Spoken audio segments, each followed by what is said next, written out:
Our next guest will be staying where he is. He is David Aikman, a veteran journalist for Time magazine and an award-winning writer and journalist. And he'll be talking about the Christian contribution to the Balfour Declaration. Well, thank you very much for this very kind invitation to speak at this event, honouring an extremely important event, not just in the history of the Jews, but in the history of the world. I'm greatly honoured to be invited, and I think I owe it to all of you to say how much I appreciate your putting me on the programme. A few things about my background before I get into the talk as a whole. I had a 2-decade career as a foreign correspondent for Time magazine from the 1970s until the 1990s. And subsequently I spent much time as a freelance reporter and writing books and so forth. What is germane to this talk on the Christian role in the Balfour Declaration is the wonderful exposure I received to Jewish history and contemporary culture.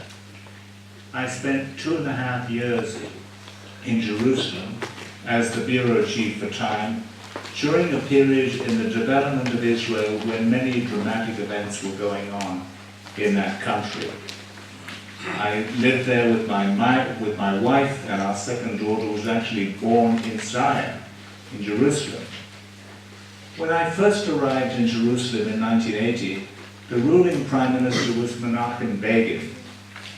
Over the time that I spent in the Israeli capital, I interviewed Mr. Begin several times, including at one point for a cover story that we produced on him prior to his successful re-election in 1981. I was privileged to be able to accompany Mr. Begin on several of his trips to the US, and I became acquainted with many of his former political allies and opponents in the Israeli Knesset.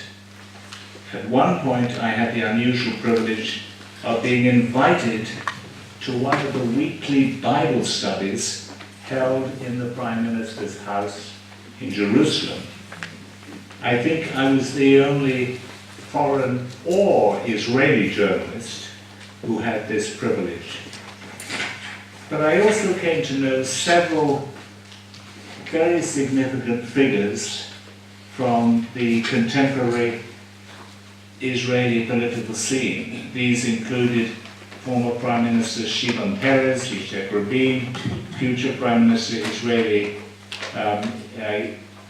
Benjamin Netanyahu, and Ariel Sharon. During the time I spent in Jerusalem, I visited Cairo with the then President Yitzhak Rabin. I was not in Israel during the historic visit of Egyptian President Anwar Sadat in 1977, but I was a close eyewitness to the outcomes of the new Israeli-Egyptian relationship that grew out of that visit. This was when Israeli residents of Judea and Samaria had to be removed from locations they had occupied just before Israel returned Sinai to the Egyptians. The most dramatic moment of this operation was when Israeli troops had to remove Israeli residents of Judea and Samaria who had occupied the border town of Yamit, close to the Mediterranean, after the ordinary residents had departed from it. I had the honor and opportunity in Jerusalem of being taught some Hebrew. I don't certainly claim Hebrew as one of the languages that I speak competently. I speak a little. By Dora ben Yehuda Whitman, the last surviving daughter of Eliezer ben Yehuda, the pioneering reinventor of the Hebrew language, who came to Israel, or Palestine as it then was, as part of the first Aliyah in 1891. Finally, I was present in Israel when the International Christian Embassy in Jerusalem was formed in 1980, and I came to know many of the foreigners associated with the development, including the Dutchman Jan Willem van der Hoven. The many important events that occurred in Israel when I was there included the Israeli air assault on the Osirak nuclear reactor in Iraq in 1981, the Israeli invasion of Lebanon in 1982, and the surrounding of the Lebanese capital Beirut in order to expel the Palestine Liberation Organization from Lebanon. The PLO had used Lebanon for several years as a proxy location to launch attacks on Israel. But it was after I ceased to be a correspondent with Time magazine that I made some of my most interesting trips to Israel. In 1999, I helped produce a documentary on the Arab-Israeli peace process called Vanishing Peace, the Aftermath of Oslo. The one-hour documentary was broadcast worldwide by the BBC. I chose to live in Jerusalem, in the western part of the city, which had been under Israeli control continuously since 1949, and which was unmistakably Israeli and Jewish. The reason for this decision was that I had a young family. My wife was pregnant with our second daughter, and I wanted them to flourish in a community that would be as close as typical Israeli as possible. I visited Jerusalem for the first time way back in 1964 as part of a student group that was acting the play Romeo and Juliet, starring Michael York as Romeo, amongst other people, at that time. And we had the extraordinary experience of performing the play not only on many kibbutzim, but in a theater in Jerusalem, which had been used as the trial location for the trial of Adolf Eichmann in 1962. And we changed for our theater clothes up in the top floor of this theater, which had been used as Eichmann's cell area. It was a very strange experience, I have to say. But one of the first things I did was, when I began to write books full-time after leaving Time, I read a remarkable book by a very distinguished American writer, Jewish writer, called Howard Zahar, A History of Israel from the Rise of Zionism. I found this story for the Jewish search for a place of safety somewhere in the world deeply moving. I remember in my prayer time after finishing the book, praying that I might be able to do something to bless the Jewish people. It's important to make these viewpoints because Christian Zionism, and I certainly admit to being a Christian Zionist, is often a viewpoint attributed to ignorant fundamentalist yahoos living as snake handlers in the Appalachian Mountains of America.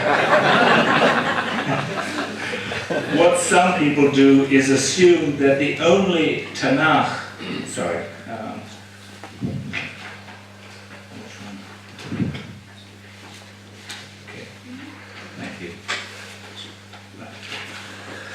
what some people have the opinion is that the only reason Christians would ever be supportive of Jews is because those churchgoers have adopted a wholesale theological viewpoint of Israel called dispensationalism. More on this in a moment. Christians who admire Israel, as I do, first of all, need a significant humility in discussing the topic of Zionism in front of Jews. For much of 2,000 years, people and governments claiming to act in the name of Christ often treated the Jews with appalling cruelty. Even some great heroes of the Protestant faith, men like Martin Luther, finally turned on the Jews after initially believing that many of them would be converted to Christianity. Of course, Luther was quite wrong about that. The Nazis, after launching their diabolical policy of the final solution, freely cited Luther as a supporter for what they were doing. Fortunately, honest and courageous men like Dietrich Bonhoeffer gave the lie to the fact that German Christians collectively sought to eliminate the Jews. It's impossible to understand the deep groundswell of sympathy for the Jews, admiration of who they are, and support for their return to their ancient homeland without studying the 17th century. It's certainly true that most Christians who admire and love the Jews feel a tremendous guilt for all the things, the bad things that happened in 2,000 years. But you have to remember that the other side of the coin, and I want to get to this because it's important for understanding the Balfour Declaration, is that in one period of Christian history, actually it started in England, the 17th century, there was a tremendous groundswell of sympathy and interest and desire to help the Jews, and the formation of a viewpoint that came to be known as Restorationism. Restorationism was the view of devout Protestant Puritan Christians that before Jesus could return, as Christians believe he will do, what had to happen was that the Jews had to reclaim their homeland. This was the natural result of the covenant with the Almighty that the Jews had originally had with him. So many of the outstanding Puritan writers of the 17th century were incredibly enthusiastic about making it possible, if it could be done, to help the Jews get back to their homeland. And of course, one of the things that had to be done even before that happened was that the Jews had to be gotten back to England because they had been expelled, again very cruelly, in the year 1290 and had not been allowed to reside in England. This began to change significantly in the 1620s and 30s, and by the time Cromwell came to power, there was widespread enthusiasm in the ruling circles of Oliver Cromwell, not only to allow the Jews to come back, but actually to encourage them. And I think it's important at this point to remember one of the interesting footnotes to a very interesting period in history. The relationship between an Amsterdam rabbi called Manasseh ben Israel and Oliver Cromwell himself. Ben Israel was a very learned man. He'd written a book about reconciling the suspected contradictions in parts of the Old Testament, parts of the Tanakh and so forth, and he had made himself known to a lot of Puritan clergymen. But the most interesting thing is that when he became prominent, he was quickly invited to England to come and make the case that he wanted to make for the return of the Jews to England. And he wrote a book called The Hope of the Jews, which set out a plan not just for the return of the Jews to England, but the return of the Jews to their ancient homeland. And although this decision was not accomplished until about 1657, it marked a very important turning point in the relationship between God-fearing English people and the Jewish community. And of course, Restorationism then became an almost permanent undertow in English Protestant theology. Now, why is it important to mention this? Because the Protestants had inherited the doctrines from the Roman Catholic Church of what is often called replacement theology. This theory is that whenever you find a reference to Israel in the New Testament, what they are actually referring to is the church. And this was the view. Therefore, Israel as an ethnic community, as a religious community, as a nation, in theory had completely ceased to exist. And the Restorationists totally opposed this viewpoint. And it's important to mention that because Restorationism remained a very key component of the education of young Christians who eventually would become leading political figures and eventually get into the cabinet of the British Prime Minister. Well, the story of enthusiasm for the Jews to return to their homeland was replayed in many of the writings and sermons of prominent British and American evangelists and teachers through the 17th and 18th centuries.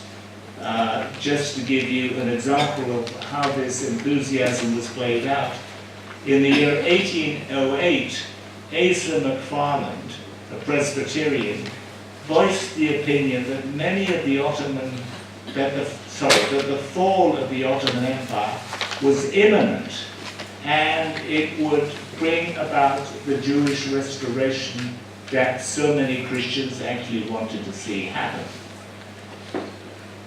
One, David Austin of New Haven, spent his fortune building docks and inns from which the Jews could embark to the Holy Land. In 1825, Mordecai Manuel Noah, a Jew who wanted to found a national home for the Jews on Grand Island in New York as a way station to the Holy Land, had widespread Christian backing for this project. So throughout the 17th and 18th centuries, you can see a groundswell of opinion, not at the top levels of the church, but certainly at basic parish level throughout the country, favoring the Jews. In fact, there are lots of there's one anecdote which I have not been able to track down and authenticate, but it's illustrative of the sort of social settings of the time. One story is that General Allenby, when he was a young boy, asked his mother what he should pray for. And his mother supposedly told him, "Pray that God will help you to be a blessing to the Jewish people," which I think is illustrative of a widespread point of view in England at the time, which was, of course, eventually picked up at high political circles.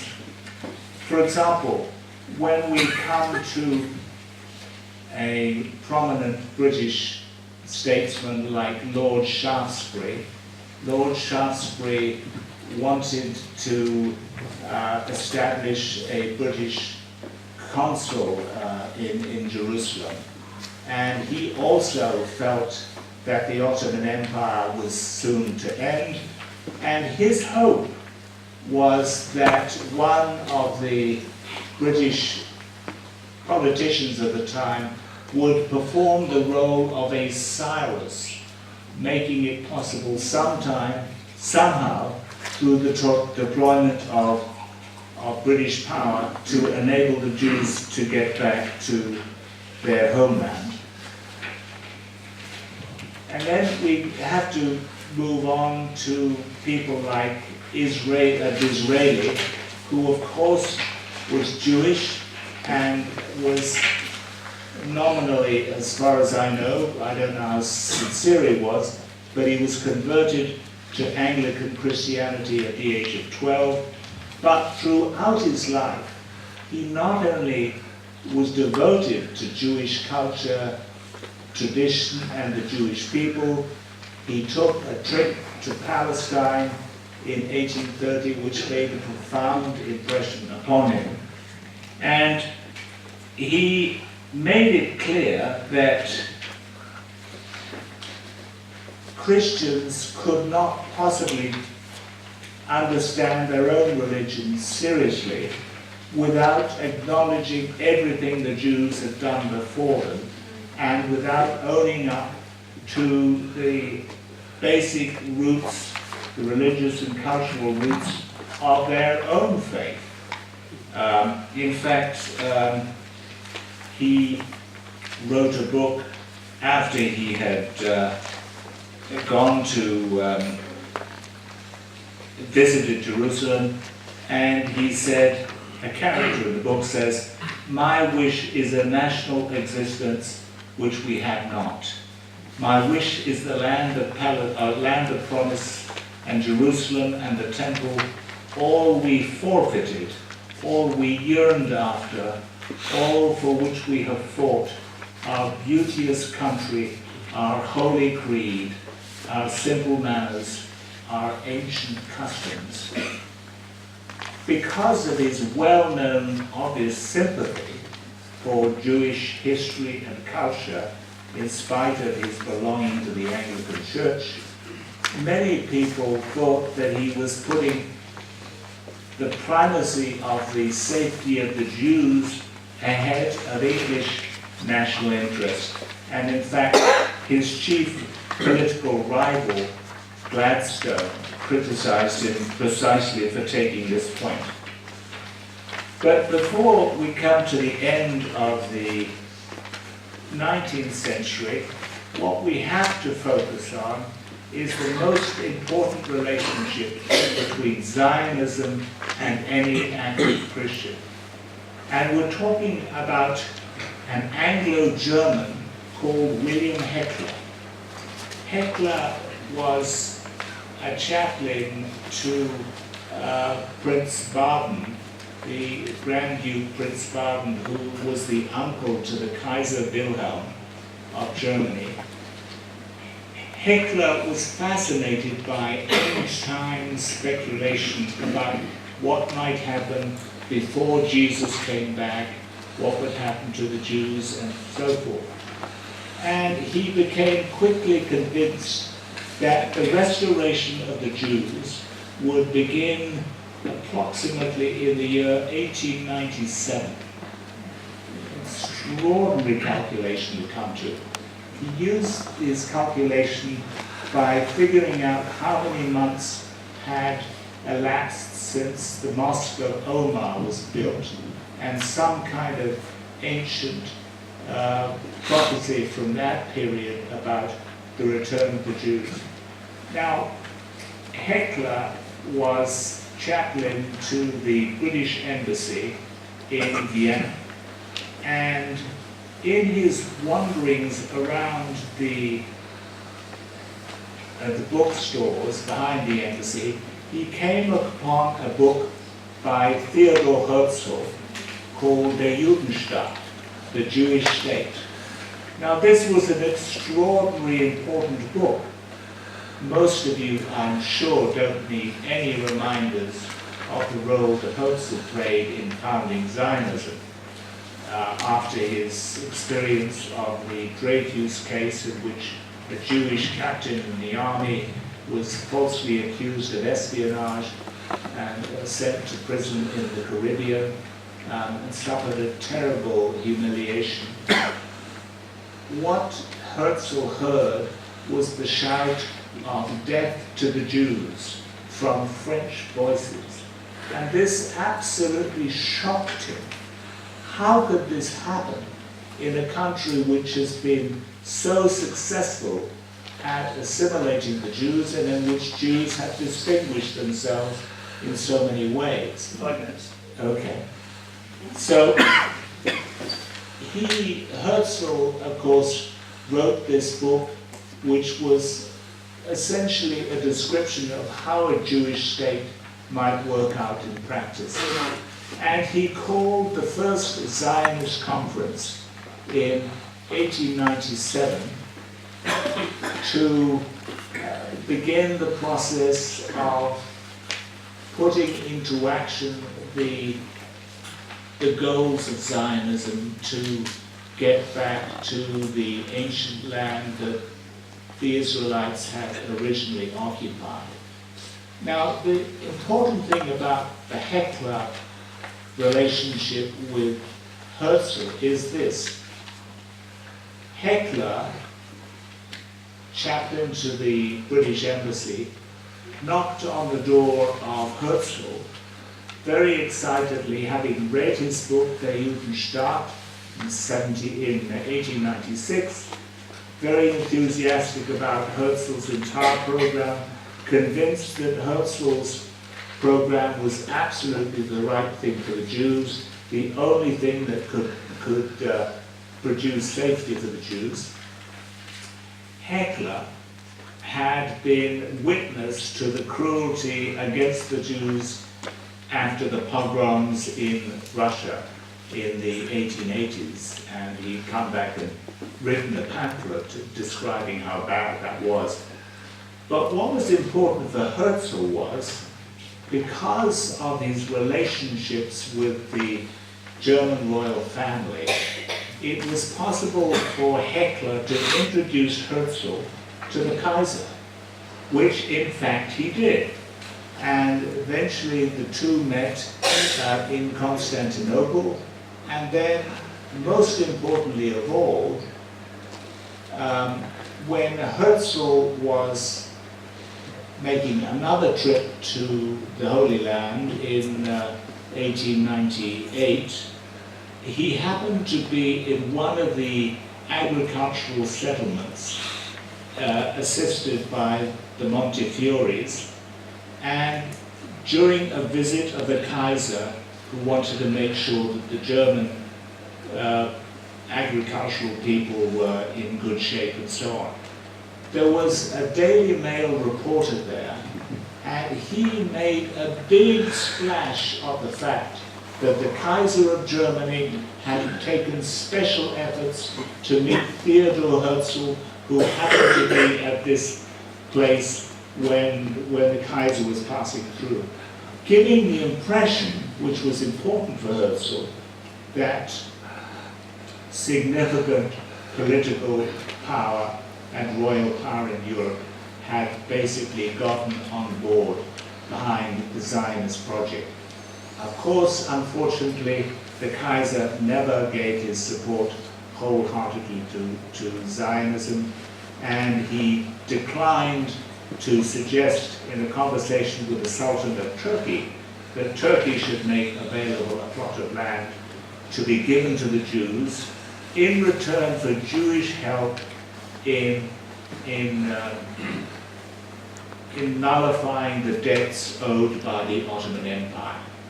So the Herzl-Heckler relationship was a profound symbol of how many Christian individuals reached out at many different stages of the Zionist project to give it encouragement and support and to do whatever they could to push it on its way. 1 minute. When we come up to the months before the Balfour Declaration was announced, it's important to remember that Lloyd George, although he'd abandoned his Welsh chapel faith in his 20s, was nevertheless a deep supporter of what the Jews aspired to, and he understood it as a Welshman working in England. So the combination of educational background, the cabinet of Gentiles was composed of people who'd prayed for the return of the Jews to the Holy Land since being in kindergarten, led to this incredible decision by the cabinet to approve the declaration.